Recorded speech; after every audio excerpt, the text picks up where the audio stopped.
Um estado devastado. Eu me sinto, não tenho o que dizer, parece mentira, a gente não acredita, né?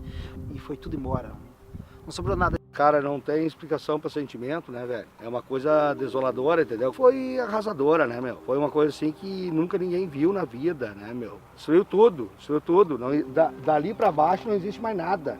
O Rio Grande do Sul está literalmente submerso numa catástrofe, a maior de suas catástrofes. A enchente que assola o estado deixa milhares de desabrigados, desalojados, vítimas, feridos, famintos. Há água por todos os lados, mas muitas vezes não há água para beber.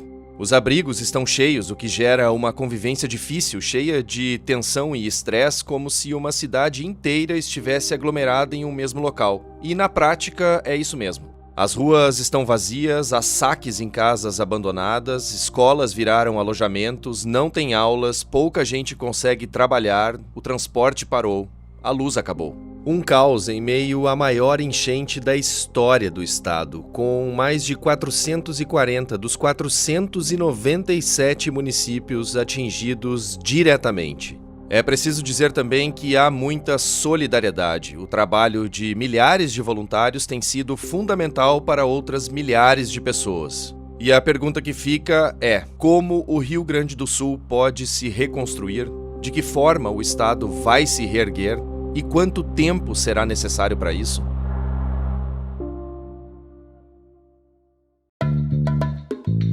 E está no ar o DW Revista, o podcast semanal produzido pela redação brasileira da DW.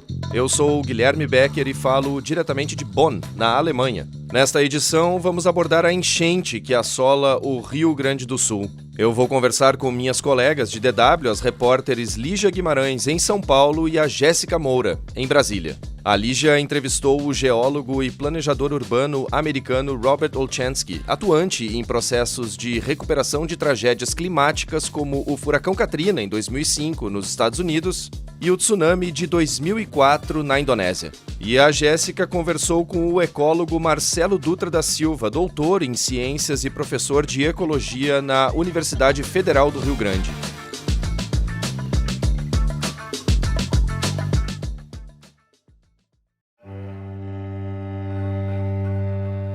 Eu queria começar esse episódio do DW Revista dando uma dimensão bastante pessoal da enchente que assola o Rio Grande do Sul. E eu digo isso porque eu sou do Rio Grande do Sul e por isso as cenas e os fatos são muito fortes em termos emocionais. E eu explico por quê. Em primeiro lugar, porque todo mundo conhece alguém atingido diretamente pela enchente.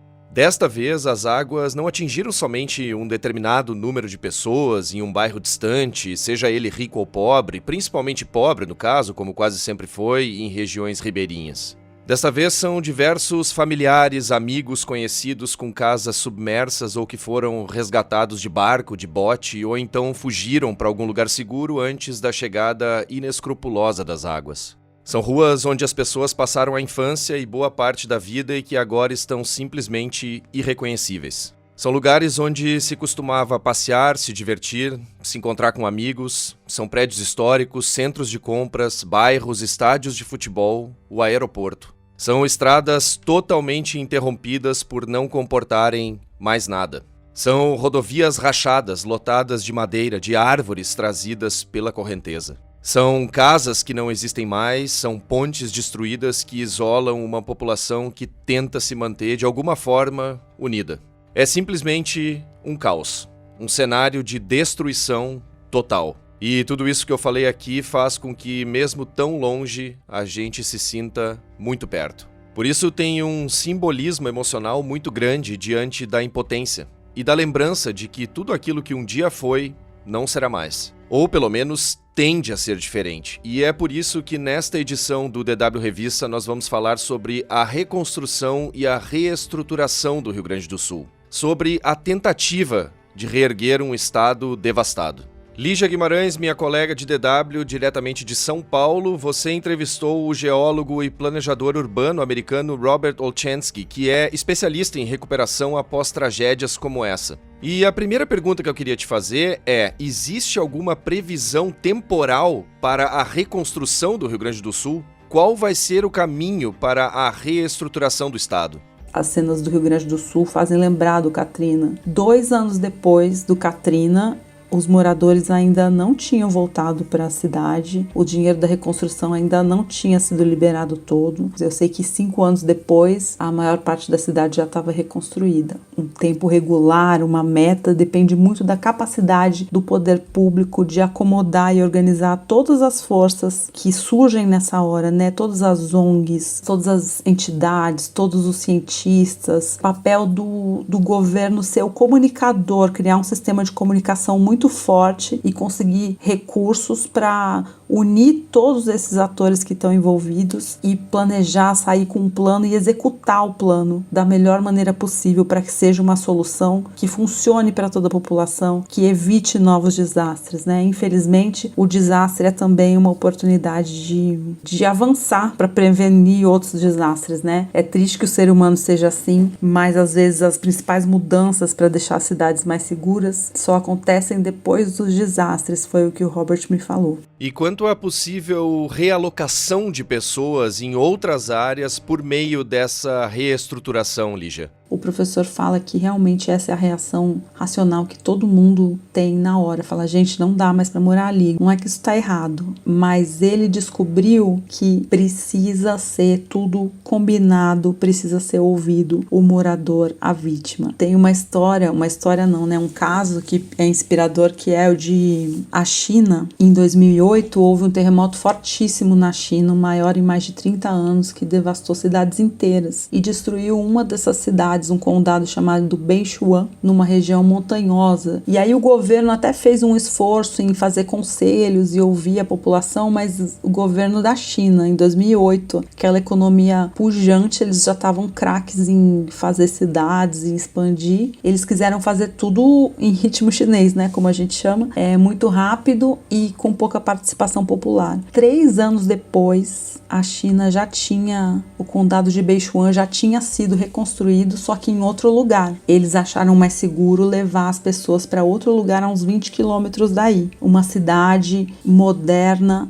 no fim de 2010 já estava tudo pronto, era para ter 35 mil pessoas. A cidade ficou vazia, ninguém foi. Qual é a lição? A pessoa, cada um mora onde quer, cada um sabe onde quer morar, por que mora lá, né? O trabalho é onde a pessoa mora, às vezes tem tudo a ver onde ela pode trabalhar, é a tradição dela, então não adianta fazer realocação forçada. De repente, no Rio Grande do Sul, alguns moradores podem falar, olha, se for uma enchente uma vez a cada 2 anos e eu deixar minha casa mais resiliente, eu poder fugir para um abrigo e voltar mais rápido, é uma decisão que vai precisar envolver todo mundo, toda a população do Rio Grande do Sul que perdeu suas casas, precisa ser ouvida. E quais são as lições que o Rio Grande do Sul pode tirar tanto do Katrina, por exemplo, e também de outras tragédias naturais ou climáticas que são igualmente históricas? Olha, Guilherme, sobre o Katrina, uma das lições que o professor destacou é que a população lá foi ouvida, mas foi ouvida bem menos do que poderia. Por quê? Houve alguma demora ali, houve muitos tropeços para a população de Nova Orleans para conseguir, e para o governo, né, conseguir organizar todos os atores que estavam participando ali. Era uma área que tinha muita reputação de corrupção e o governo queria 1000 garantias, 1000 burocracias para liberar o dinheiro, que é uma dica do professor, que o governo tem que reduzir burocracias,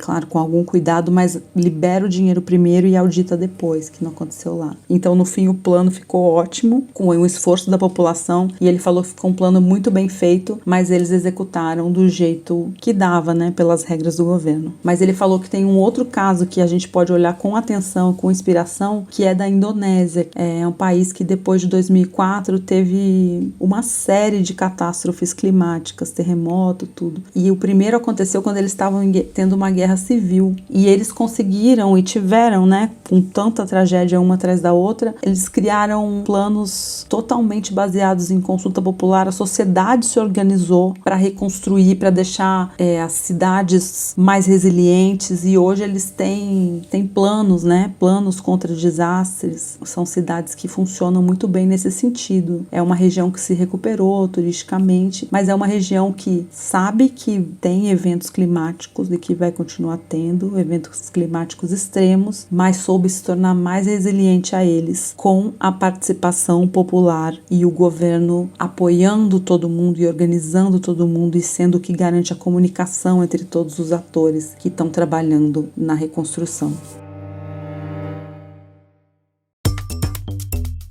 Agora eu converso com a Jéssica Moura, diretamente de Brasília, que nesta semana entrevistou o doutor em Ciências e professor de Ecologia da Universidade Federal do Rio Grande, a FURG, o ecólogo Marcelo Dutra da Silva, que previu eventos climáticos extremos para o sul do Brasil. O que dá para tirar de lição dessa história, Jéssica? Guilherme, tem pelo menos uns 3 anos que o professor Marcelo Dutra Silva ele já vem fazendo alertas públicos, né, sobre o risco de enchentes e eventos extremos ali no estado, né? Mais recentemente, uma fala dele durante uma audiência pública lá na Câmara de Vereadores de Pelotas, né, em 2022, foi resgatada por usuários do TikTok e viralizou, justamente porque naquele discurso, naquele momento, ele já apontava para a necessidade de que o estado se preparasse, né, para a cheia do Rio Guaíba, que já naquele momento indicava, né, por conta do padrão de chuva e na mudança nas temperaturas ao longo do tempo, que o nível da água ia subir e poderia atingir áreas que normalmente não eram alagadas, né. Ele explicou também que fez um levantamento para avaliar justamente essas mudanças nesses padrões de precipitação e de temperatura nos últimos 50 anos ali na região e que esse monitoramento já indicava, né, sinalizava para uma possível inundação e que a Defesa Civil, enfim, que o governo deveria, como poderia, né, responder a isso já naquele momento ou se preparar para esse evento. Só que aí, desde que o alerta foi feito, ao invés de reforçar a infraestrutura das cidades ou remover as pessoas, de um lado houve a liberação de licenças, né, e de outro a construção de edificações justamente em áreas que hoje estão prejudicadas depois desse desastre, enfim, da inundação. Então eu acho que a principal lição, talvez que fique, né, desse desastre, enfim, dessa experiência, que é preciso dar ouvidos à ciência, né? Os pesquisadores, os cientistas que estudam, se debruçam sobre a mudança climática, eles foram ou têm sido, né, sistematicamente ignorados nesse tipo de alerta, né? E como que vai ser esse trabalho de prevenção e atenção às pautas climáticas a partir de agora, Jéssica? Como que os especialistas vão atuar ou atuam nesse sentido, né? Então, a mitigação dos danos e a adaptação a esse tipo de evento extremo, ela vai ter que entrar na agenda, né, dos governos para que outros desastres desse tipo não aconteçam nessa magnitude, ou não tenham esse tipo de consequência tão devastadora, tão intensa, né, e que deixa as cidades nessa situação de calamidade, né, como o Rio Grande do Sul. Mas leva tempo para as cidades se reorganizarem, os governos assimilarem essa mudança, essas transformações que têm que ser feitas, mas não há outra alternativa, né, a não ser começar de algum lugar, né, então colocar dinheiro, alocar recurso, né, em projeto de mitigação, de adaptação, para que as construções e as cidades se tornem mais resilientes, né, frente a esse tipo de evento que já está colocado, não há escapatória, eles vão se repetir, né, eles vão voltar a acontecer. A questão é como a sociedade vai responder a eles, né? Como vai se preparar para que justamente o efeito ou a consequência não seja tão penosa, devastadora, né, para a população. E investimento também em descarbonização, né, das cidades, enfim, para reduzir as emissões de gases e controlar esse aumento da temperatura que acaba contribuindo para esse desequilíbrio. Ouçam só o que o Marcelo Dutra da Silva falou para a Jéssica.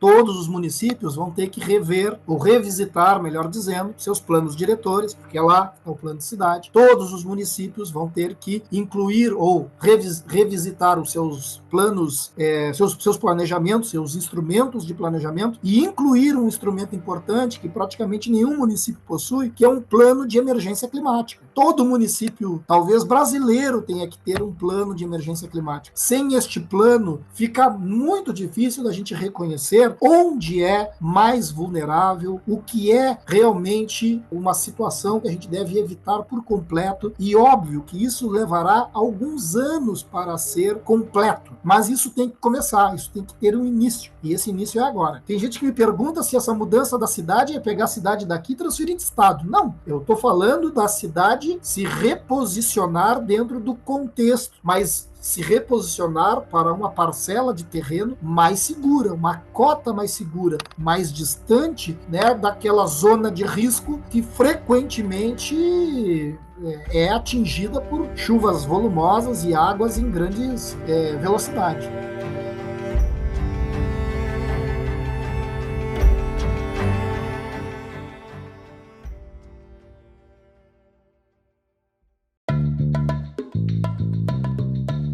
A edição desta semana do DW Revista, que é uma produção da DW em Bonn, na Alemanha, fica por aqui. Fica aqui também meu muito obrigado à Lígia e à Jéssica pela participação e por todas as informações compartilhadas neste episódio.